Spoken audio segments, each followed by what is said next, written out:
Just as Kepa's coming back into the conversation as world-class goalkeeper, he's being linked with a move away to be sold. Bids in the summer. I guess this was always going to come up when Kepa started looking good again. Lots to get into. Kepa, Matthijs de Ligt, could he replace Christensen? Bit of Lukaku, bit of Antonio Rudiger. Lots of content in today's video, so settle in and quickly take a look at this wonderful opportunity. Hey you, stop. Do you like fantastic deals? Yeah?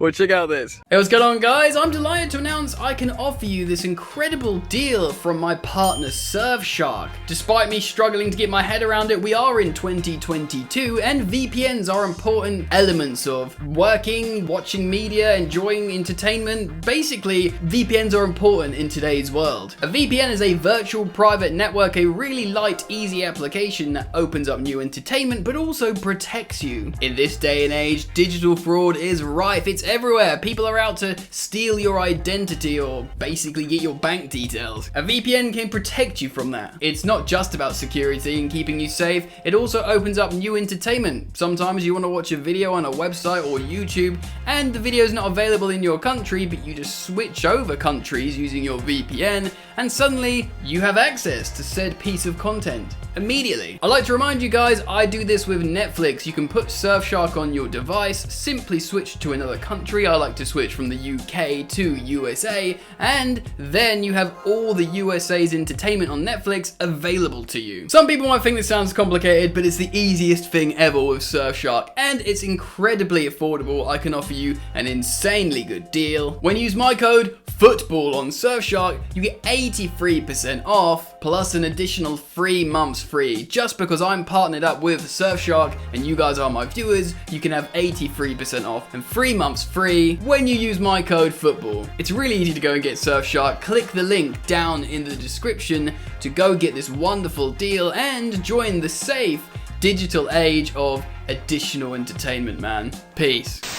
Boom boom, wonderful. Go check out Surfshark now, clicking the link in the description. Boys and girls, there is a lot of content to jump into in today's Chelsea news video. Of course, daily videos here on Football Therapy, and if you're yet to subscribe, I'd urge you to do so. It's a click of a button, and should you do so, make sure the notifications bell's turned on so you get notified when I upload, because there's daily videos, man, and I'd appreciate you all for dropping a like. So I want to talk about Matthijs de Ligt. I want to talk about Kepa Arrizabalaga, but I do probably, I think, want to start on Romelu Lukaku because I was listening to the London is Blue podcast, great podcast, my friends, my American friends, and they often have reputable journalist Matt Law on the show to talk about Chelsea and offer some of his inside knowledge. I urge you to check out said podcast. And he was speaking about Lukaku, and the hosts, the guys, were asking him appropriate questions such as, look, is there buyer's remorse regarding Romelu Lukaku and perhaps his poor performances and not, sort of clicking in the team? And could there be potential buyers? Of course, this is something that I've spoken about here on Chelsea News before. I've chatted to you, dear viewer/listener, and together we've speculated on if Lukaku was sold, where could he go? And of course, the only option really is PSG in terms of receiving a big sum. Of course, they're going to lose Kylian Mbappe. But Matt Law responded to this question with, not really. They're disappointed with the interview, as is everyone, probably including Lukaku at this point. But they're committed to Romelu Lukaku. They play him in, they started every single game since he was dropped for that one game after the interview. Because remember, prior to the interview going live, he was winning man of the matches off the bench and he was scoring in consecutive Premier League games, being really the difference maker. Of course, the interview ruined everything. Now, personally, like you, I've been very, very, very, very, very disappointed with his performances, and often he's looked like a hindrance rather than a help. But Chelsea as a club, according to Matt Law, they do not believe there is an option to sell him, so they're not even entertaining that idea. They want to make it work. And of course, Matt Law also spoke about alternatives. A lot of people think we play better with Kai Havertz. I think so too, but personally, I don't think so with him as a striker. I am a Kai Havertz super fan in terms of his player profile and natural ability. But Matt Law rightly highlighted Kai Havertz has 1 goal in 11 games. Chelsea just don't have goal scorers. The thing is, Romelu Lukaku's scoring, like, what was it, 1 in 4 or 5 at the moment, which is awful. But that's a Romelu Lukaku out of confidence. Excuse me.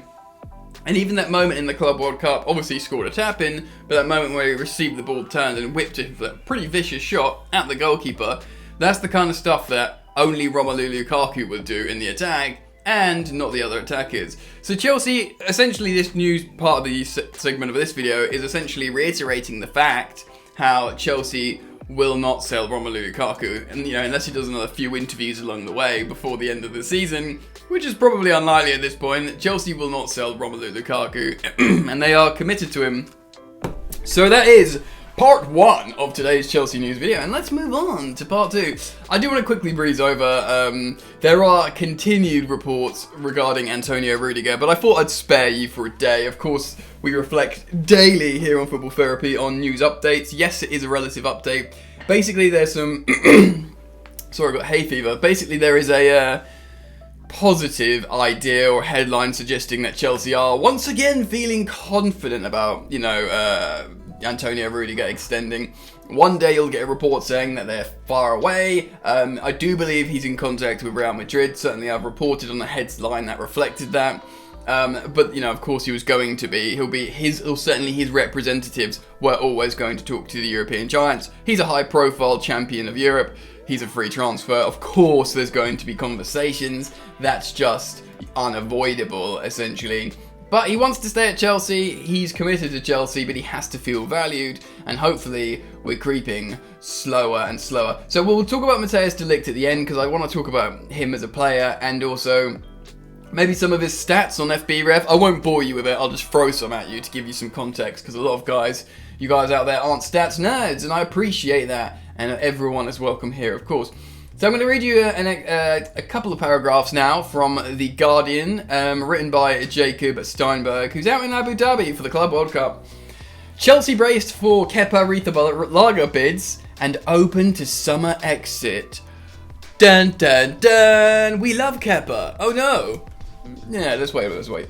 Okay, so Chelsea are braced for bids for Kepa Arrizabalaga this summer and are unlikely to stand in the goalkeeper's way if they receive a suitable offer. The Spain international has a mixed time since leaving Atletico Bilbao for £71.6 million in 2018, and his recent improvement has not been enough to dislodge Edouard Mendy as Thomas Tuchel's first choice. Tuchel is considering whether to bring Mendy into the side to face Chelsea against Palmeiras in the Club World Cup final on Saturday, and Arrizabalaga, who's impressed in the semi-final on Wednesday, could look for a fresh challenge at the end of the season. Quickly on that, he has been so good, Kepa, under Tuchel. Not just coming in and being the penalty shootout heroes, which he is, not just saving penalties in games really importantly, like the FA Cup just now, which he's doing, but also making high profile saves in all competitions, and also having the second highest save percentage in the Premier League behind Jose Sarr. I know he's not played many games, but I like reeling out that stat, Okay, cool, let's read on. He's looking for a fresh challenge. Arrizabalaga form has improved since Tuchel replaced Frank Lampard last year, and Chelsea believe a summer transfer could be one of the big Spanish clubs, I guess, with Kepa. The 27-year-old has done well with his given opportunities this season, and Chelsea accept he will not want to continue as their number 2 if he has a chance to play regularly elsewhere.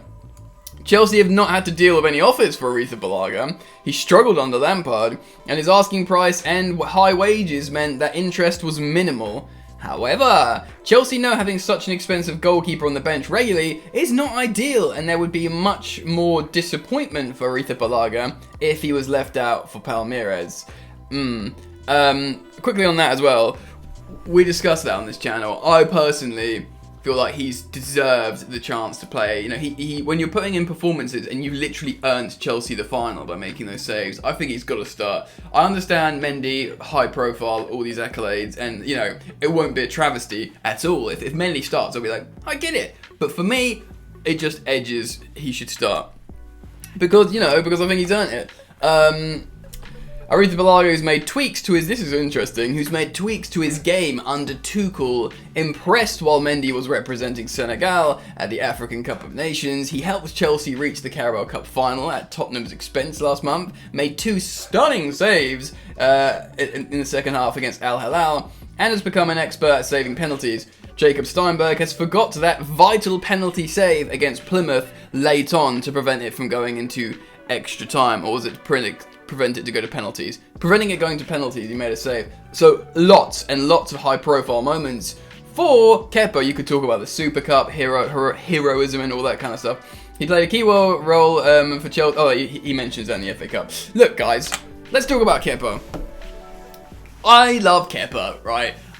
He was really troublesome under Lampard. I don't think the fact how Lampard's team couldn't defend that well, it probably wasn't good for Kepa. And Kepa, I think most notably, he broke up with his long-term girlfriend, and it really got on his head. And he's seemingly now happily with another woman, which probably had a positive effect on his mental state.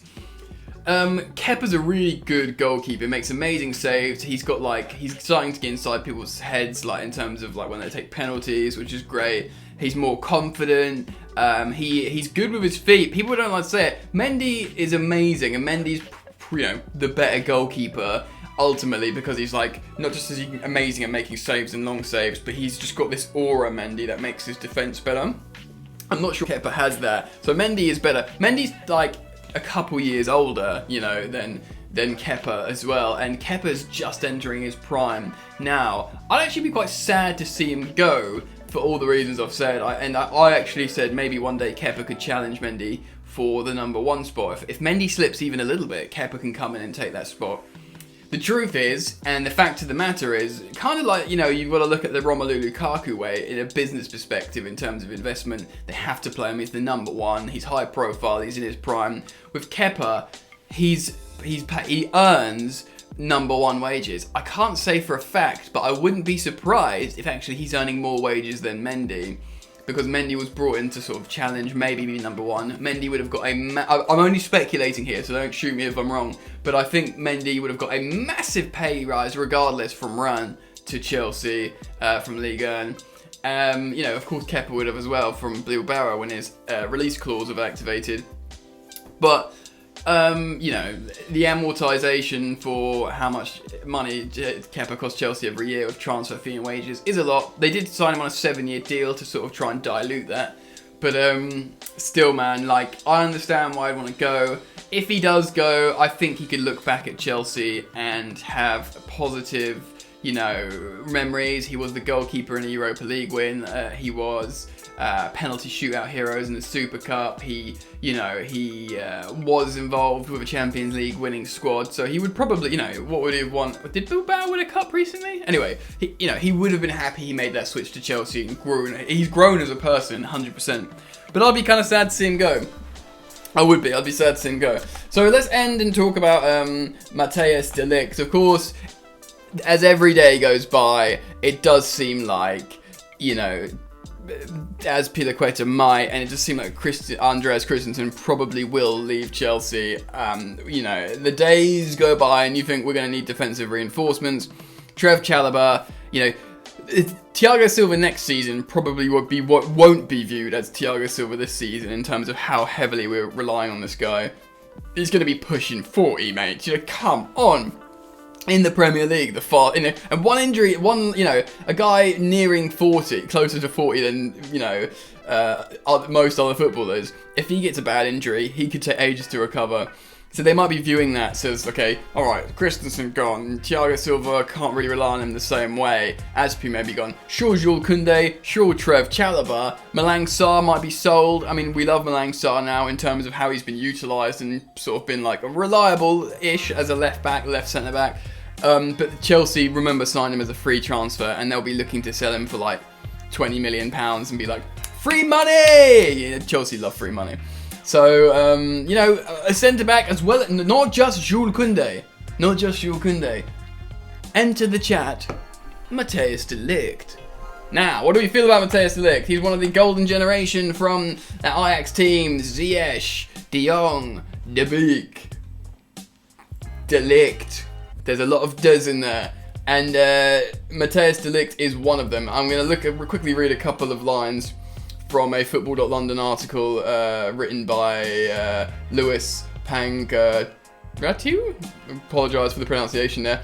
Juventus are ready to sell Netherlands international Matthijs de Ligt this summer, according to the latest reports. Despite being only 22 years of age, the centre-back is considered to be one of the best in the world in his position. And he's likely to attract significant interest from Europe's top clubs this summer, including Chelsea. The Blues are at risk of losing 3 of Thomas Tuchel's strongest centre-backs options, Rudiger, Christensen, and Aspi, and I'm not going to read the rest of it. Basically saying Chelsea have been looking at Matthijs de Ligt for a while. Now, when he left Ajax, he was the captain of Ajax. Do you remember, like, big figure, who's 19 years old, and he just seemed like this giant and this really good centre-back who could score a header, and we were like, wow, you know, this guy's the next best centre-back in the world. He went to Juve, made sense. You know, obviously he could have gone to like Barcelona or Real Madrid or something. And Juve, I think with Juve, if you're like a talented centre back, Juventus is a great place to go. Or certainly has been in recent history. Maybe not so much now, with the way they've been leaking goals or whatever. And it hasn't really worked out for him. He didn't get into the side straight away. He is now. He's played like 18 league appearances I've seen online. I'm looking at his FBref scouting report now. I'm trying to look at what he's good at. And he's not the best goal scoring. I mean, he can score a goal, but he's in the 57th percentile, which means he doesn't really score. He's not like Rudiger or Thiago Silva. You're going to rely on him. He does take a lot of shots though. He's in the top 88% for shots on target, so he just doesn't score.